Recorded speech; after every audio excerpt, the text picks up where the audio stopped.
यहाँ आने वाले लोगों से जब हमने ये पूछा कि आखिर ऐसी क्या मजबूरियाँ होती हैं जिनके तहत ये लोग यहाँ पर आते हैं और इन लोगों के हाथों बेवकूफ़ बनते हैं, तो उनका ये कहना था।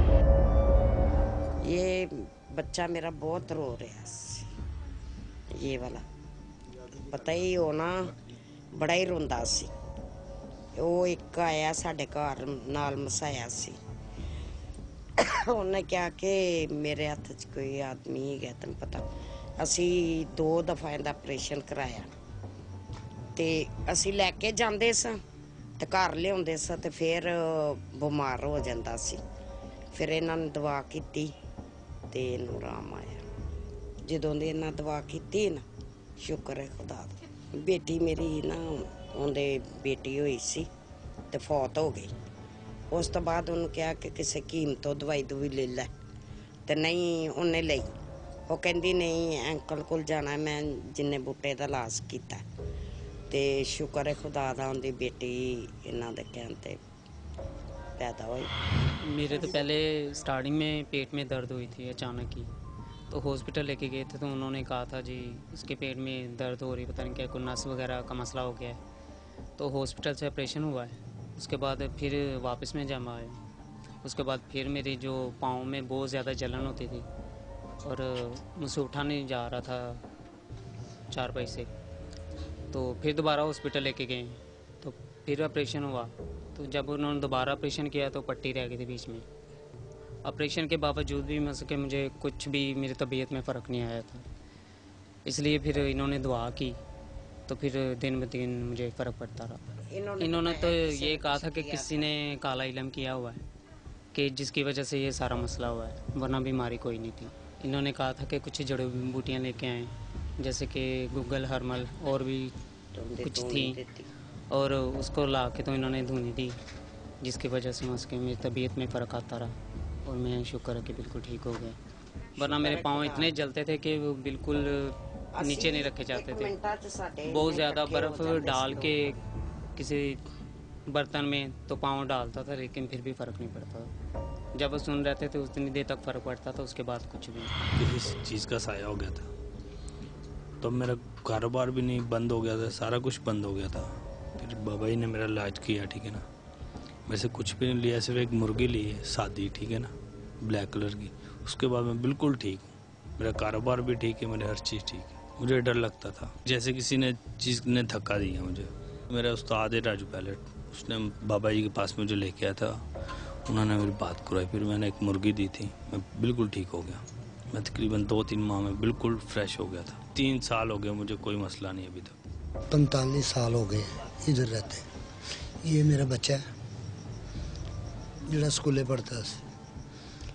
ये कोई पढ़ाई करन जांदा सी, स्कूले पढ़ के आंदा सी, नमाज 5 वक्त पढ़ता सी, ਇਹਦੇ 'ਚ कोई शक नहीं ਇਹਦੇ 'ਚ। ਇਹ कोई 2004 ਦੇ ਵਿੱਚ ਨਾ ਇਹਦੀ ਤਬੀਅਤ ਖਰਾਬ ਹੋ ਗਈ ਸੀ। ਅਸੀਂ ਬੜੇ ਪਰੇਸ਼ਾਨ ਸੀ, बड़े ਲਿਆਂਦੇ ਨੇ, ਕਰਵਾਇਆ ਇਲਾਜ, नहीं असर इस तरह पता लगा जो 9 इंची की कंध सी ना कमरे की, इन्हें जो टक्कर मारी सी पूरा कमरा हिल गया सी। इस बच्चे ने ये कहे जी मैनू उन्होंने मारिया, हैडमास्टर ने, फलाने ने मारे, फलाने किसी ने नहीं सी मारे। तो माशाल्लाह ये बाबा जी को लैके आए हैं, घर आए ने, इन्होंने दम झाड़ा किया, उसके बाद ठीक हो गया। पढ़न जाता है, नमाज भी पढ़ता है, सूट एक दिन के 8 बदलता हाले भी। ਸਾਨੂੰ तो 2.5-3 साल हो गए ਇੱਥੇ ਆਇਆ ਹਾਂ, ਨਾਲ ਹੀ ਅਸੀਂ ਰਹਿੰਦੇ ਹਾਂ। ਉਹ ਮੇਰੇ ਪੋਤਰੀਆਂ ਪੋਤਰੇ ਪਤਾ ਨਹੀਂ ਡਰ ਗਏ ਸਨ ਜਾਂ ਕੀ ਮਸਲਾ ਸੀ, ਤੇ ਰੋਈ ਜਾਂਦੇ ਸਨ। ਤੇ ਉਹਨਾਂ ਨੇ ਤਾਂ ਮਾਲਮ ਕਰਨ ਨੇ ਸਾਨੂੰ ਦੱਸਿਆ ਸੀ ਕਿ ਸਰਕਾਰ ਕੋਲੋਂ ਬਾਬਰਾਂ ਕੋਲ ਦਮਸ਼ਮ ਕਰਾ ਲਓ ਕੋਈ ਕਰ। ਹਾਂਜੀ, ਤੇ ਇਹਨਾਂ ਨੂੰ ਫਿਰ ਲੈ ਕੇ ਆਂਦਾ ਇਹਨਾਂ ਦੇ ਕੋਲ, ਇਹਨਾਂ ਨੇ ਦੁਆ ਦੂ ਕੀਤੀ, ਪੈਸਾ ਪੂਸਾ ਨਹੀਂ ਸਾਡੇ ਕੋਲ ਲਿੱਤਾ, ਨਾ ਸਾਨੂੰ ਕੋਈ ਮੁਰਗੀ ਸ਼ੁਰਗੀ ਕਿਹਾ ਕੋਈ, ਨਾ ਸਾਨੂੰ। ਇਹਨੇ ਦਵਾਈ ਕੀਤੀ ਬੱਚਿਆਂ ਦੇ, ਬੱਚੇ ਉਹਨਾਂ ਦੇ ਅੱਜ ਹੋਰ ਕੱਲ ਹੋਰ तगड़े भी हो गए, सैट भी हो गए, तो रोंदे रहते भी नहीं, मतलब बच्चे ठीक ठाक है नहीं। तो उस तरह तो शिफा एक दिन मिलने नहीं, 2 दिन अपने त्यात वास्ते लियाते रहे कि बाबा जी को देखो मसला कोई रह रू ना जाए, कोई कोई काम। इन्होंने सिर्फ ये सगों क्या अपने को लैन वास्ते सामने इन्होंने सगों कि तुम कोई गोलियां गलियां कोई बच्चों दान कर दो। बच्चों ने तो गोलियां गलियां वंडियां जी, बच्चे अज होर कल होर, तो बच्चे साढ़े माशाल्लाह सैट भी हो गए। असीं तो उदों तो इन्हों सरकार तो साढ़े नाल ज़्यादा तो मुसलमान इत्थे आते हैं, ਯਾਨੀ ਕਿ ਇੱਕ ਈਮਾਨ ਯਕੀਨ ਦੀ ਤੁਹਾਨੂੰ ਗੱਲ ਦੱਸਣ ਡਿਆ ਵਾਂ। ਤੁਹਾਨੂੰ ਮੈਂ ਦੱਸਿਆ ਵੇ ਜੇ ਕਿਸੇ ਦੀ ਬਾਂਹ ਵੀ ਦਰਦ ਹੋਣ ਡਈ ਨਾ ਤੇ ਉਹ ਵੀ ਨਾਲ ਤੇ ਢੱਡ ਕੇ ਜੀ ਨੇ ਕਹਤਾ ਕੁਛ ਐਸ਼ੂ ਤੈਨੂੰ ਲੜ ਗਈ, ਕੋਈ ਟੱਪ ਗਿਆ, ਕੋਈ ਫਲਾਣਾ ਹੋ ਗਿਆ, ਤੈਨੂੰ ਕੋਈ ਦਾਲ ਟੱਪ ਗਿਆ, ਤੂੰ ਸਿਰੀ ਟੱਪ ਗਿਆ, ਤੂੰ ਜੀ ਕੋਲ ਜਾਓ ਕਰਕੇ ਤੇ ਅਸੀਂ ਭੱਜੇ ਜਾਣਾ ਵੇ। ਭਾਵੇਂ ਸਾਨੂੰ ਸ਼ਿਫਾ ਇਹਨਾਂ ਦੀ ਸਰਕਾਰ ਨਾਲ ਮਿਲ ਜਾਏ ਤੇ ਭਾਵੇਂ ਮਾਲਕ ਕੋਲ ਹੀ ਸਾਨੂੰ ਮਿਲ ਜਾਏ, ਸਾਡਾ ਉੱਥੇ ਯਕੀਨ ਪੱਕਾ ਹੋ ਜਾਣਾ ਹੈਗਾ ਵੇ। ਭਾਵੇਂ ਮੈਨੂੰ ਉਂਝ ਰਮਾਨ ਆ ਜਾਏ ਘਰ ਜਾਂਦੇ ਦੁਬਾਰਾ, ਅਸੀਂ ਉੱਥੇ ਖਲੋ ਗਏ ਹਾਂ ਕਿ ਜੀ ਸਾਨੂੰ ਸਰਕਾਰ ਕੋਲ ਰਮਾਨ ਆ ਗਿਆ। ਮਸਲਾ ਇਹ ਬਣਿਆ ਜੀ ਸਿਰਫ। ਮੇਰੀ ਕਜ਼ਨ ਹੈਗੀ ਸੀ, ਉਹ ਬਾਬਾ ਜੀ ਨੂੰ ਜਾਣਦੇ ਸੀ। ਮੈਨੂੰ ਟਰਾ ਦੀ ਬਿਮਾਰੀ ਹੋਈ ਸੀ, ਮੇਰੇ ਕੋਲ ਔਲਾਦ ਨਹੀਂ ਸੀ ਹੁੰਦੀ ਤੇ ਮੈਨੂੰ ਬਾਬਾ ਜੀ ਦਾ ਕਿਸੇ ਨੇ ਦੱਸਿਆ ਸੀ, ਉਹ ਮੈਨੂੰ ਲੈ ਕੇ ਆਏ ਸੀ ਤੇ ਬਾਬਾ ਜੀ ਨੇ ਇਲਾਜ ਕੀਤਾ ਤੇ ਮੇਰੀ ਬੇਟੀ ਹੋਈ ਸੀ। ਬਹੁਤ ਮੈਂ ਡਾਕਟਰਾਂ ਕੋਲ ਇਲਾਜ ਕਰਵਾਇਆ ਸੀ ਤੇ ਮੈਨੂੰ ਅਸਰ ਨਹੀਂ ਸੀ ਦਵਾਈਆਂ ਦਾ ਹੁੰਦਾ। ਤੇ ਫਿਰ ਮੈਨੂੰ ਕਿਸੇ ਨੇ ਕਿਹਾ ਸੀ ਕਿ ਤੈਨੂੰ ਟਰਾ ਹੈਗਾ, ਕੋਈ ਬਿਮਾਰੀ ਹੈ, ਤੇ ਉਹ ਸਿਆਣਿਆਂ ਕੋਲੋਂ ਸਹੀ ਹੋਈ। ਤੇ ਉਹਨਾਂ ਨੇ ਫਿਰ ਮੈਨੂੰ ਮੇਰੀ ਕੋਈ ਮਿਲਣ ਵਾਲੀ ਸੀ, ਉਹਨਾਂ ਨੇ ਫਿਰ ਮੈਨੂੰ ਬਾਬਾ ਜੀ ਕੋਲ ਲੈ ਕੇ ਆਏ।